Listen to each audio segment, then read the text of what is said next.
बच्चों, आज हम लोग क्लास 10th का ग्रामर शुरू करने जा रहे हैं।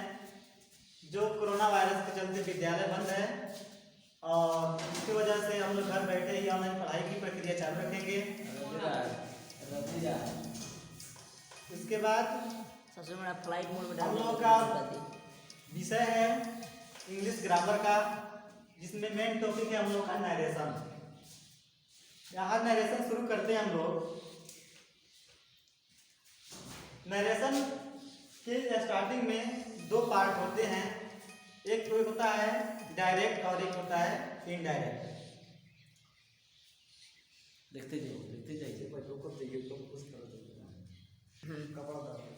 नरेशन के दो भाग होते हैं, एक डायरेक्ट स्पीच और एक इनडायरेक्ट स्पीच। सबसे पहले हम नरेशन कहते किसे हैं। किसी भी वक्ता के कथन को कहने के दो तरीके होते हैं। एक ही तरीका कि जब हम किसी के वक्ता के कथन को जैसे का तैसे जो कहते हैं उसके कथन में बोलते हैं, उसको हम कहते हैं डायरेक्ट स्पीच। और जब उसके कथन को, जो व्यक्ति होता है उसके कथन को जब हम अपने अनुसार बदलते हैं, उसको कहते हैं इनडायरेक्ट स्पीच। डायरेक्ट का मतलब होता है प्रत्यक्ष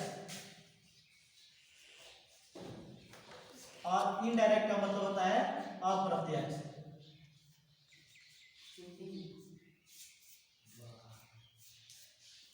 इसके दो भाग होते हैं, डायरेक्ट और इनडायरेक्ट। जिसका मतलब होता है इसका प्रत्यक्ष और अप्रत्यक्ष।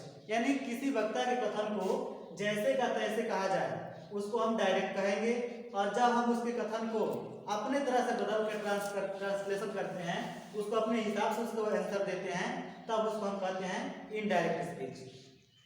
डायरेक्ट स्पीच, अब हम लोग डायरेक्ट पढ़ते हैं। पहला जो डायरेक्ट होता है,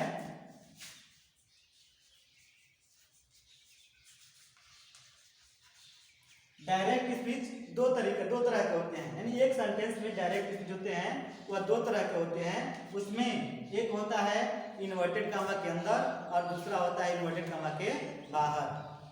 ठीक, उसमें डायरेक्ट में दो चीज होते हैं, एक होता है रिपोर्टिंग वर्ब और एक होता है रिपोर्टेड स्पीच।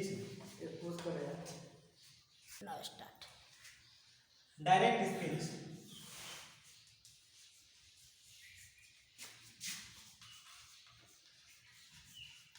डायरेक्ट स्पीच यानी वक्ता के कथन को जैसे का तैसे कह देना, वह हमारा डायरेक्ट कहलाता है।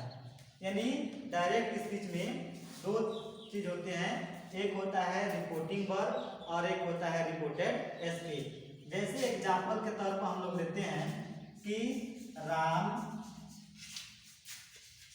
said to him, इन्वर्टेड का मतलब लिखेंगे I am eating an apple। Inverted comma बंद कर दिए। अब इसमें जो इन्वर्टेड कामा के बाहर है वह हमारा कहलाएगा रिपोर्टिंग वर्ब, और इन्वर्टेड कामा के जो अंदर है उसको कहते हैं हम रिपोर्टेड स्पीच। अब इसको हम जैसे यही हमारा होता है डायरेक्ट। इसको जैसे वक्ता जो बोला है उसके कथन को जेम करते हो हम, अगर उसका प्रोनाउंस करते हैं, उच्चारण करते हैं, तो हमारा डायरेक्ट कहलाएगा। और इसको हम जब अपने भाषा में बदलते हैं, अपने तरह से इसका ट्रांसलेशन करते हैं, तो वो हमारा हो जाता है इनडायरेक्ट स्पीच। जैसे इसको हमको बदलना है डायरेक्ट से इनडायरेक्ट में, डायरेक्ट से इसको, ये डायरेक्ट स्पीच हो गया। इसको हम इनडायरेक्ट में बदलेंगे तो ये हो जाएगा राम टोल्ड हिम।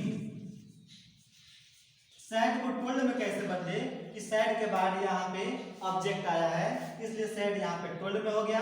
तो Ram told him, inverted comma हटाने के लिए हम कंजंक्शन दैट का प्रयोग करेंगे।